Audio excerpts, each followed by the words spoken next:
ಶ್ರೀ ದುರ್ಗಾದೇವಿಯೇ ನಮಃ. ಎಲ್ಲರಿಗೂ ನಮಸ್ಕಾರ.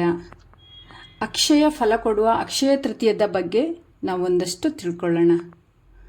ಅಕ್ಷಯವೆಂದರೆ ಕ್ಷಯವಾಗದ್ದು ಎಂದು ಅರ್ಥ. ಹಿಂದೂ ಪಂಚಾಂಗ ಪದ್ಧತಿಯಲ್ಲಿ ಕೆಲವೊಂದು ದಿನಗಳು ಪಂಚಾಂಗ ನೋಡದೆಯೇ ಶುಭ ದಿನಗಳೆಂದು ಪರಿಗಣಿಸಲ್ಪಟ್ಟಿವೆ. ಅವುಗಳೆಂದರೆ ವಿಜಯದಶಮಿ, ಯುಗಾದಿ, ಅಕ್ಷಯ ತೃತೀಯ ಹಾಗೂ ಬಲಿಪಾಡ್ಯದ ಅರ್ಧ ದಿನ. ಈ 3.5 ದಿನಗಳಲ್ಲಿ ನಕ್ಷತ್ರ, ವಾರ, ಕರಣ ಯಾವುದನ್ನು ನೋಡಬೇಕಾಗಿಲ್ಲ. ಯಾವುದೇ ಶುಭ ಕಾರ್ಯ, ಉಪನಯನ, ಅಕ್ಷರಾಭ್ಯಾಸ ಅಥವಾ ಅನ್ನಪ್ರಾಶನ, ಮದುವೆ ಇತ್ಯಾದಿಗಳನ್ನು ಪಂಚಾಂಗ ನೋಡದೇ ನಿರ್ಧರಿಸಬಹುದು. ಅಕ್ಷಯ ತೃತೀಯ ಯಾಕೆ ಪವಿತ್ರವಾದ ದಿನ ಅದನ್ನು ನೋಡೋಣ.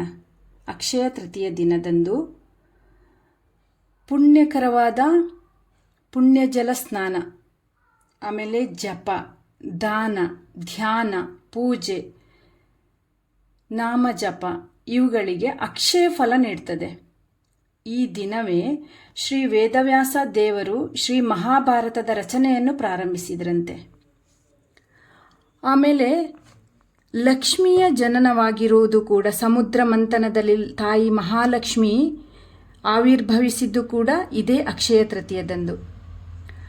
ಶ್ರೀಕೃಷ್ಣನು ದ್ರೌಪದಿಗೆ ಅಕ್ಷಯ ಪಾತ್ರೆಯನ್ನು ಕೊಟ್ಟಿರುವುದು ಕೂಡ ಈ ಅಕ್ಷಯ ತೃತೀಯ ದಿನವೇ.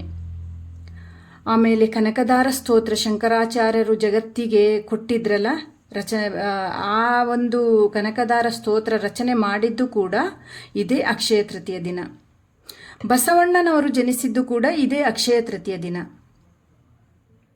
ಹಾಗಾಗಿ ಈ ದಿನವನ್ನು ಸೂರ್ಯ ಮತ್ತು ಈ ಹಿಂದೂ ಜ್ಯೋತಿಷ್ಯ ಶಾಸ್ತ್ರದ ಪ್ರಕಾರ ಸೂರ್ಯ ಮತ್ತು ಚಂದ್ರ ಈ ದಿನದಂದು ತಮ್ಮ ಅತ್ಯಂತ ಉನ್ನತ ಸ್ಥಾನದಲ್ಲಿ ಇರ್ತಾರಂತೆ. ಹಾಗಾಗಿ ಈ ದಿನವನ್ನು ವ್ಯರ್ಥ ಮಾಡದೆ ಭಗವಂತನ ಚಿಂತನೆಯಲ್ಲಿ ಕಳೆಯುವುದು ಹೆಚ್ಚು ಸೂಕ್ತವಾಗಿದೆ. ಹಾಗೆಯೇ ದೇವನ ಗಂಧಲೇಪಿತ ರೂಪ ನೋಡುವುದು ಕೂಡ ಅಚ್ಯುತನನ್ನು ಪಡೆಯುವ ದಾರಿಯಾಗಿದೆ ಅಂತ ಹೇಳ್ತಾರೆ. ಅಂದರೆ ದೇವರನ್ನು ನೋಡುವ ದಾರಿ ಕೂಡ ಈ ದಿನ ನಾವು ತುಂಬ ಪೂಜೆ, ವ್ರತ ಮಾಡಿದರೆ, ಜಪ ಮಾಡಿದರೆ ದೇವರನ್ನು ನೋಡ್ಲಿಕ್ಕೆ ಆಗ್ತದೆ ಈ ದಿನ ಅಂತ.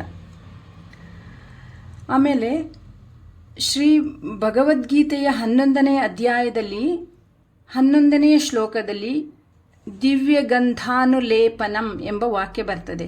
ಸಂಜಯನು ಧೃತರಾಷ್ಟ್ರನಿಗೆ ಪರಮಾತ್ಮನ ವಿಶ್ವರೂಪ ದರ್ಶನದ ವರದಿಯನ್ನು ನೀಡುವಾಗ ಅರ್ಜುನನು ಭಗವಂತನ ದಿವ್ಯವಾದ ಗಂಧಲೇಪಿತ ಆಕಾರವನ್ನು ಕಂಡ ಅಂತ ಹೇಳ್ತಾನೆ ಸಂಜಯ ಧೃತರಾಷ್ಟ್ರನಿಗೆ. ಇದೆಲ್ಲ ಭಗವಂತನ ರೂಪದ ವರ್ಣನೆಯಾದರೆ ಭಗವದ್ಭಕ್ತರು ಪರಂಪರೆಯಲ್ಲಿ ಬಂದ ಗುರುಗಳ ವೃಂದಾವನಕ್ಕೆ ಗಂಧಲೇಪನವನ್ನು ಮಾಡಿ ಕೃತಾರ್ಥರಾಗುತ್ತಾರೆ. ಈ ಗಂಧಲೇಪನ ಅಕ್ಷಯ ತೃತೀಯದಂದು ನಡೆಯುವುದು. ಮಂತ್ರಾಲಯ ರಾಯರ ವೃಂದಾವನಕ್ಕೆ ಗಂಧಲೇಪನವನ್ನು ಈ ದಿನ ಮಾಡ್ತಾರೆ. ಸಹಸ್ರಾರು ಭಕ್ತರು ಈ ಸೇವೆಯನ್ನು ಕೈಗೊಂಡು ಗಂಧಲೇಪನ ಸ್ವರೂಪವನ್ನು ಕಂಡು ಧನ್ಯರಾಗ್ತಾರೆ. ಮಧ್ವ ಸಂಪ್ರದಾಯದಲ್ಲಿ ಬರುವ ಇತರ ಅನೇಕ ಗುರುಗಳ ವೃಂದಾವನವನ್ನು ಕೂಡ ಗಂಧಲೇಪನಗೊಳಿಸಿ ಈ ದಿನವನ್ನು ಆಚರಿಸ್ತಾರೆ.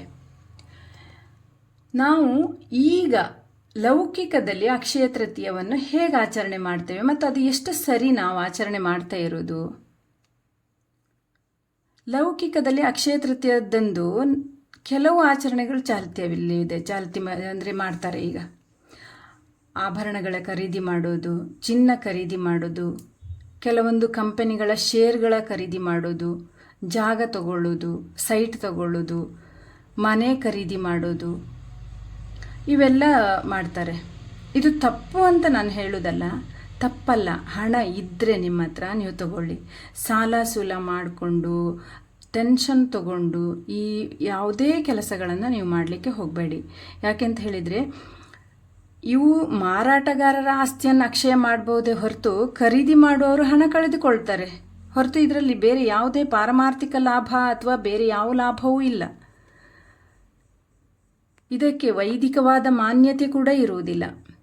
ನಿಮಗೆ ಚಿನ್ನಾಭರಣ ತಗೊಳ್ಳೇಬೇಕು ಅಂತ ಹೇಳಿ ಇದ್ದರೆ ನೀವು ಗುರುವಾರದಂದು ಪುಷ್ಯ ನಕ್ಷತ್ರ ಯಾವಾಗ ಬರ್ತದೆ ನೋಡಿ, ಆಗ ನೀವು ಚಿನ್ನ ಖರೀದಿ ಮಾಡಿ. ಅದು ತುಂಬ ಒಳ್ಳೆ ದಿನ ಇದೆ. ಪುಷ್ಯ ನಕ್ಷತ್ರ, ಗುರು ಪುಷ್ಯಾಮೃತ ಯೋಗ ಅಂತ ಹೇಳ್ತಾರೆ.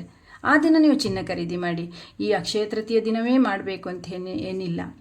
ನೀವು ಈ ಅಕ್ಷಯ ತೃತೀಯ ದಿನ ಸಾಧ್ಯಾದಷ್ಟು ದೇವರ ನಾಮ ಜಪ ಮಾಡಿ, ಪೂಜೆ ಮಾಡಿ, ಮತ್ತು ದಾನ ಮಾಡಿ. ದಾನಕ್ಕೆ ತುಂಬ ಶ್ರೇಷ್ಠ ಇದೆ, ಅಕ್ಷಯ ಫಲ ಕೊಡ್ತದೆ ಈ ದಾನಕ್ಕೆ.